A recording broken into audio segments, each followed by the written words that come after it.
Greetings, and welcome to Wicked Ways. To start this channel off, I'm going to talk a little bit about familiars. When we think about a witch's familiar, we usually think about cats. Mysterious and frequently associated with the powers of luck and magic, they seem to be the perfect companion for witches. At least, that is what contemporary popular culture has led us to believe. Throughout history, however, witches have been reported to have many other animals for familiars, some of which now would seem truly strange and unexpected. What's more, cats were perhaps not even the most popular ones. In most witch trial literature, familiars seem to be understood as a witch's magical helper who assists him or her in a spiritual way. They harm other people and their professions on the witch's behalf. The witch supposedly repay their familiar by giving them food and a place to live. Now, you might ask, what on earth do familiars eat? It is interesting that they have been occasionally reported to eat normal food: bread, milk, beer, cake, etc. Although, more often, they were said to feed on the witch's blood by sucking on various spots of her body. Some familiars were said to appear the same way as many pets do, out of nowhere. These animals would offer the witch their help and ask for food. Many others have been portrayed in the literature as gifts from the devil, who gave them in return for the witch's loyalty. Still, others do come from other witches, apparently. Familiars could be passed down from one witch to another, or sometimes even shared within a group of witches. So what kind of animals could serve as familiars? Among those who would perhaps surprise us the least are dogs, toads, and wild birds, apart from, of course, cats, who also appear in witch trial literature. But some other familiars are much more surprising, such as insects, spiders, flies, bees, vermin, such as rats and mice, and domestic animals, cows, and domesticated fowl. What's more, ferrets, rabbits, bears, and even snails were believed to work as familiars as well. As pet-like companions, familiars received a variety of names. Some sound really eccentric, such as Ellemouser, Pyewacket, Peck in the Crown, and Grizel Greedlegut.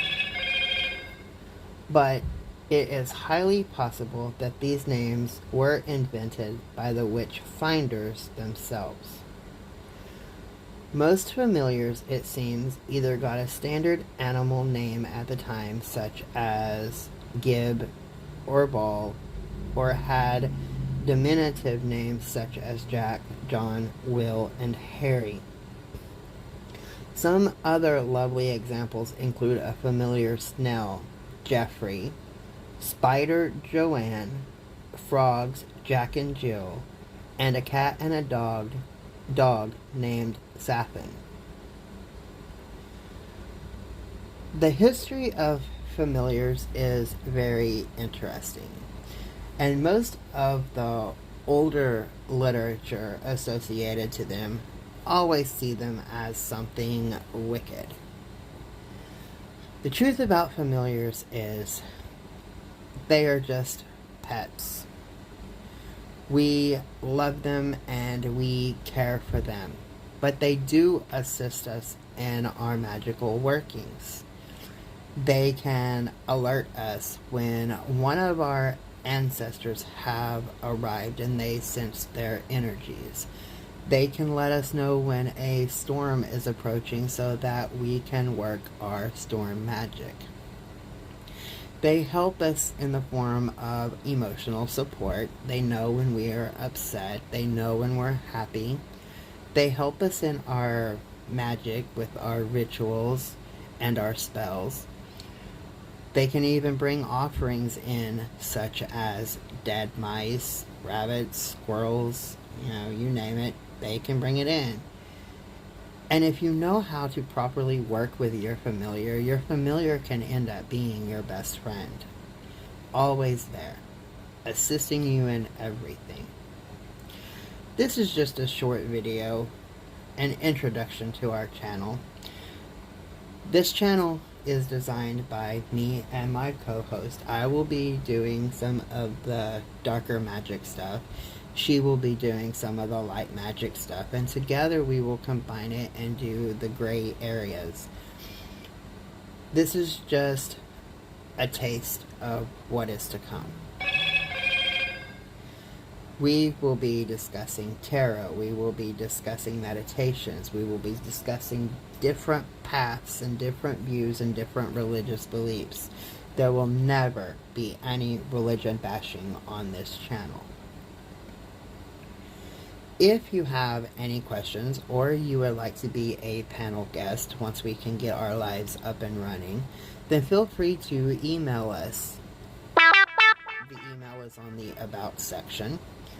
One of us will get back to you, if not both of us. If you have any questions pertaining to the darker arts, do not hesitate to ask.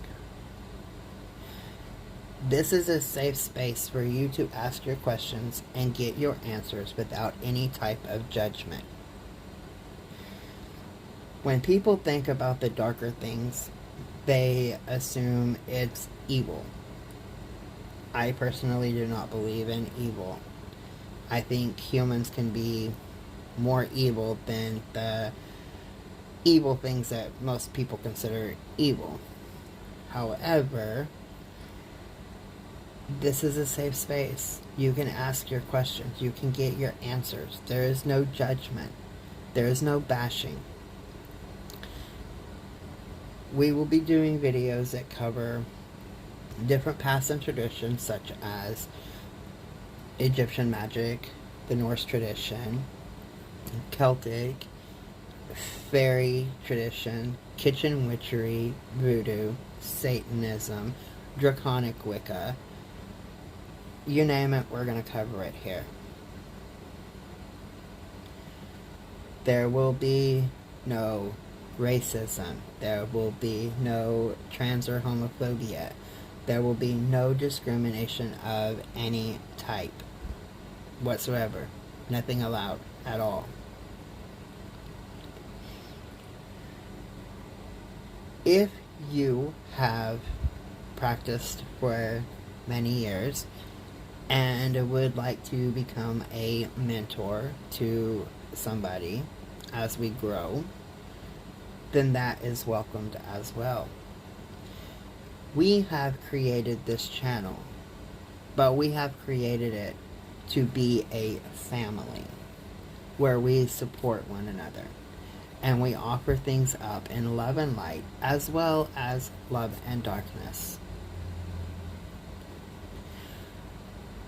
I hope that you will find what you are looking for on this channel.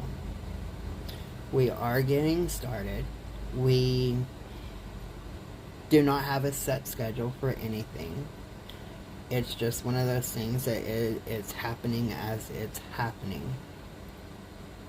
But we are glad to have you here. We are glad to have you as part of our family. And if there is anything that we could do for you spell-wise, then please do not hesitate to ask. Blessed be.